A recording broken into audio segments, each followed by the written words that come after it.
can join a private server if you have one, but if you don't, find the smallest server that you can find and join there. First, take all your items off. I'll just keep my bandage and my hair. Click the no outfit thingy.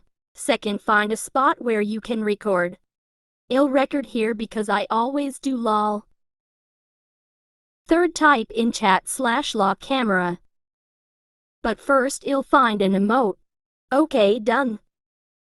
I tried the quality hack but I lagged.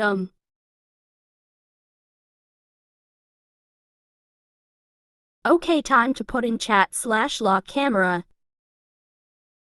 You can't move your screen, but you can still move your avatar. Okay, start rec.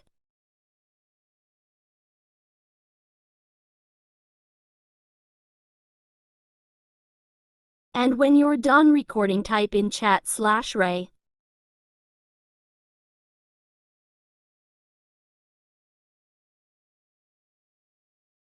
Okay, I'll lower the volume of the video.